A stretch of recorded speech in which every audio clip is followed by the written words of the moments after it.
Hi hello, എല്ലാവർക്കും experience ചെയ്യാൻ ഇഷ്ടപ്പെടുന്ന ഒരു യാത്രയാണല്ലേ ഈ ഷിപ്പ് യാത്ര. ഇന്ന് ഞാൻ നിങ്ങളോട് ലക്ഷദ്വീപിൽ നിന്ന് ഞങ്ങൾ കൊച്ചിയിലേക്ക് യാത്ര ചെയ്ത ഷിപ്പ് വിശേഷങ്ങളുമായിട്ടാണ് വന്നത്. അറേബ്യൻ സീ എന്ന് പറഞ്ഞൊരു ഷിപ്പിലായിരുന്നു ഞങ്ങൾ യാത്ര ചെയ്തിട്ടുണ്ടായിരുന്നത്.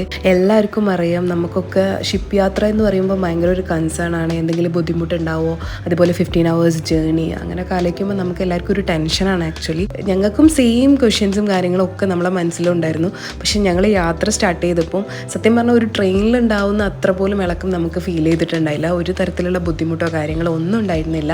ബാത്റൂംസും കാര്യങ്ങളും എല്ലാം ഉണ്ടായിരുന്നു. ഞങ്ങൾക്ക് കിട്ടിയിട്ടുണ്ടായിരുന്ന ബങ്ക് ക്ലാസ് ടിക്കറ്റ് ആയിരുന്നു. ലക്ഷദ്വീപിൽ നിന്ന് നാട്ടിലേക്ക് ഷിപ്പ് ടിക്കറ്റ് കിട്ടാൻ ഭയങ്കര ബുദ്ധിമുട്ടാണ്. ഇതിപ്പോൾ നിങ്ങൾ കണ്ടുകൊണ്ടിരിക്കുന്നത് ബങ്ക് ക്ലാസ് നിന്ന് പുറത്തേക്ക് കാണുന്ന ഒരു വ്യൂ ആണ്. ബങ്ക് ക്ലാസ് എന്ന് പറഞ്ഞാൽ ഷിപ്പിൻ്റെ ഏറ്റവും അടിയിലുള്ള സീറ്റാണ്. അവിടെയായിരുന്നു നമ്മളുണ്ടായിരുന്നത്. ഒരു തരത്തിലുള്ള ആട്ടോ കാര്യങ്ങളോ ഒന്നും ഉണ്ടായിരുന്നില്ല. അത് കഴിഞ്ഞ് 12 മണിയൊക്കെ ആയപ്പോൾ ഞങ്ങൾ മുകളിൽ കയറി പുറത്തേക്കൊക്കെയുള്ള കാഴ്ചകൾ കണ്ടു. അതുപോലെ ഷിപ്പിൽ നല്ല ഫുഡ് എക്സ്പീരിയൻസ് ചെയ്യാൻ പറ്റി.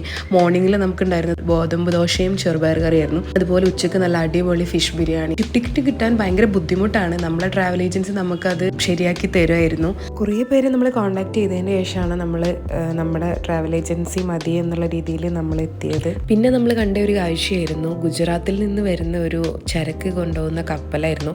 ഇതേപോലത്തെ കുറേ കപ്പൽ നമ്മളെ ഷിപ്പിനെ ക്രോസ് ചെയ്ത് പോയിട്ടുണ്ടായിരുന്നു. പിന്നെ കുറേ പേര് നമ്മളോട് ഏതാ ട്രാവൽ ഏജൻസി, അതിൻ്റെ ഡീറ്റെയിൽസും കാര്യങ്ങളൊക്കെ ചോദിച്ചിട്ടുണ്ടായിരുന്നു.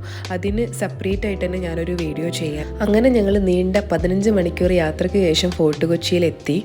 ഫോർട്ട് കൊച്ചിയിൽ നിന്ന് പിന്നെ നമ്മൾ ബസ് എടുത്തിട്ട് നാട്ടിലേക്ക് വരുമായിരുന്നു. അങ്ങനെ ഞങ്ങളെ ഏകദേശം 6 ദിവസം നീണ്ടു നിൽക്കുന്ന ഞങ്ങളെ ലക്ഷദ്വീപ് യാത്ര കഴിഞ്ഞ് ഞങ്ങൾ നാട്ടിലെത്തി. That's for today. If you like my video, please like, share and subscribe. Thank you for watching.